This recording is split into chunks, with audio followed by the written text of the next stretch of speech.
कहानी की शुरुआत में पूनम राज को फोन करके बता दो कि जिम का केबल टूट गया है और कोने वाली ट्रेडमिल की मोटर जल गई है। और राज आए तो क्रॉस ट्रेनर के नट बोल्ट कसने को भी बोल देना। बहुत आवाज कर रहा है, शैली ने कहा। अच्छा मैं अभी फोन कर देती हूँ, कहकर फ्रंट डेस्क पर बैठी पूनम राज को फोन लगाने लगी। राज जिम का नियमित सर्विसमैन है। जब भी जिम के उपकरणों में कोई खराबी होती है, वही आकर ठीक करता है। तभी जिम का मालिक विनीत आ गया।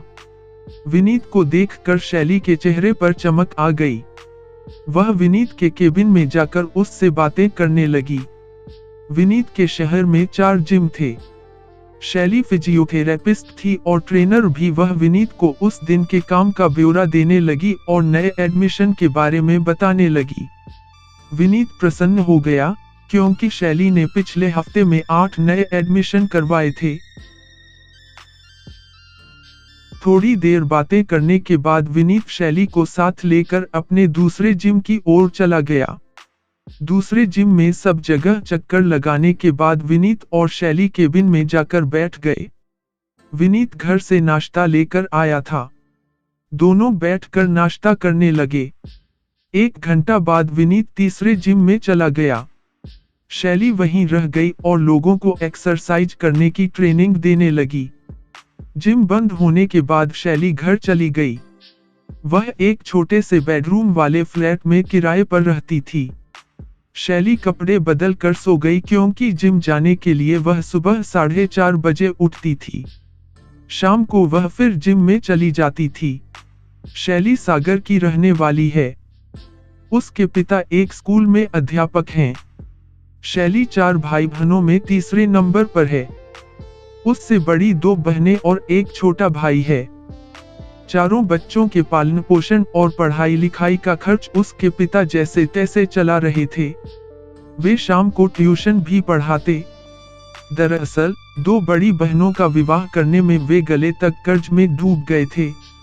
शैली फिजियोथेरेपिस्ट की पढ़ाई करने भोपाल आ गई। उसके पिता उसकी पढ़ाई और रहने का खर्च उठाने में समर्थ नहीं थे, लेकिन महत्वाकांक्षी शैली ने उस तंगहाली से बाहर निकलने के लिए कमर कस ली। थोड़े पैसे लेकर वह भोपाल आ गई। यहाँ पार्ट टाइम नौकरी कर ली और वर्किंग विमेंस हॉस्टल में रहकर अपनी पढ़ाई भी करती रही। पढ़ाई पूरी होने के बाद शैली ने कई जगह नौकरी के लिए कोशिश की। उसी दौरान अपनी एक सहेली के साथ वह विनीत के जिम आई। जिम के एक ट्रेनर से ही शैली को पता चला था कि विनीत को एक फिजियोथेरेपिस्ट की जरूरत है। शैली विनीत से मिली। खूबसूरत, स्मार्ट शैली के बात करने के अंदाज से विनीत काफी प्रभावित हुआ।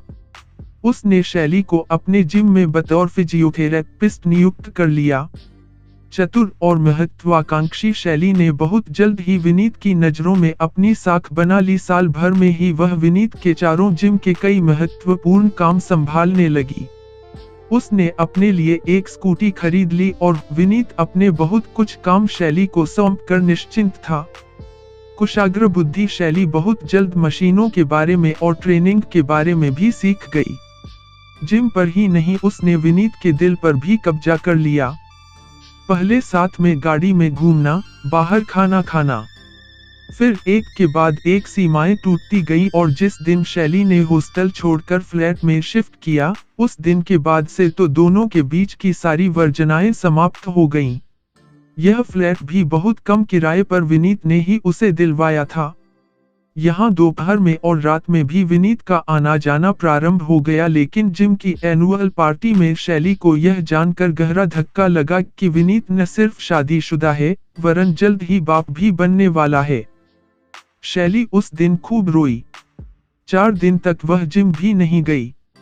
उसने सागर लौट जाने का फैसला कर लिया। लेकिन तभी विनीत ने अपनी पत्नी को डिलीवरी के लिए अपने माता पिता के पास भेज दिया और छोटे बच्चे की देखभाल के बहाने उसे महीनों अपने पास रखा। इस बीच उसने शैली को अपनी मीठी बातों से मना लिया। मेरी किस्मत का दोष है कि तुम मुझे पहले नहीं मिली। प्यार तो मैं तुमसे ही करता हूँ, तुम मुझे छोड़कर चली जाओगी तो मैं कैसे जीऊंगा। अगर तुम मेरे जीवन में पहले आ जाती तो मैं तुमसे ही शादी करता। मेरा सच्चा प्यार तो तुम ही हो शैली। वह बार बार बोला तो शैली भावनाओं में बह गई। वैसे भी वह विनीत के साथ शारीरिक और मानसिक तौर पर बहुत गहराई से जुड़ गई थी। शैली की मां ने उसे बहुत बार वापस बुलाया कि पढ़ाई खत्म हो चुकी है, अब वापस आ जाओ। लेकिन बड़ा शहर, उस पर विनीत से रिश्ता और इन सब से ऊपर जिम का आधुनिक व उन्मुक्त ग्लैमरस वातावरण, जिनके आकर्षण में वह ऐसी फंस गई कि घर वापस जाने को तैयार नहीं होती थी। फिर दिन अब दिन वह जिम की जिम्मेदारियों में उलझती गई। 2 साल बाद विनीत ने अपने दोस्त की सेकंड हैंड कार शैली को दिलवा दी। अब शैली कार से आती जाती। जिम के दूसरे ट्रेनर और पुराने कस्टमर शैली और विनीत के रिश्ते के बारे में जानने लगे, मगर दोनों को ही कोई कुछ कहता नहीं था। विनीत की प्रतिष्ठा देखकर उसे तो कोई कुछ कहने की हिम्मत करता नहीं था।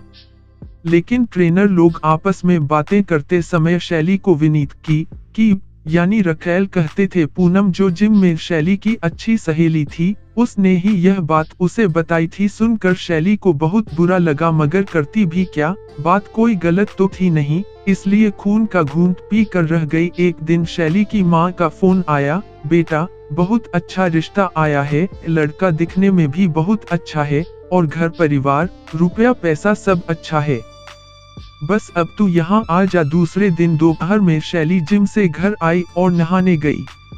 नहाकर वह गैलरी में खड़ी होकर बाल सुखा रही थी कि तभी नीचे पोर्च में विनीत की कार आकर रुकी। शैली खुश हो गई क्योंकि आज उसने जिम में जब पूछा तो विनीत ने मना कर दिया था आने के लिए।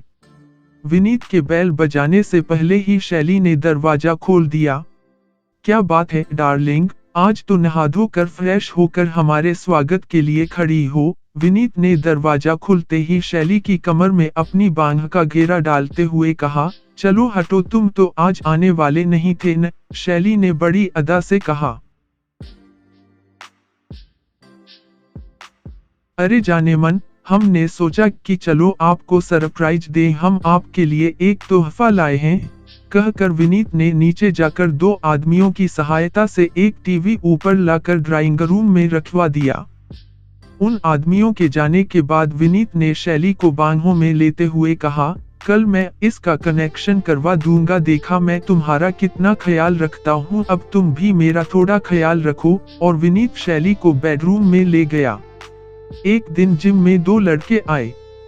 उन्होंने 3 महीने का पैकेज लिया। शैली ने दोनों का एडमिशन करवा लिया। एक लड़के का नाम आकाश और एक का नाम अनिल था। दूसरे दिन से अनिल और आकाश नियमित रूप से जिम आने लगे। शैली ही उन लोगों को ट्रेनिंग देती। धीरे धीरे शैली को लगने लगा कि आकाश उसमें कुछ ज्यादा ही दिलचस्पी ले रहा है। वह कुछ भी पूछने या सिखाने के बहाने शैली को अपने आसपास ही बनाए रखता। शैली को भी आकाश अच्छा लगने लगा। वह भी उसके आसपास रहना पसंद करने लगी, क्योंकि आकाश था बहुत हैंडसम। विनीत के अलावा यदि किसी अन्य युवक ने शैली को अपनी ओर आकर्षित किया तो वह आकाश ही था।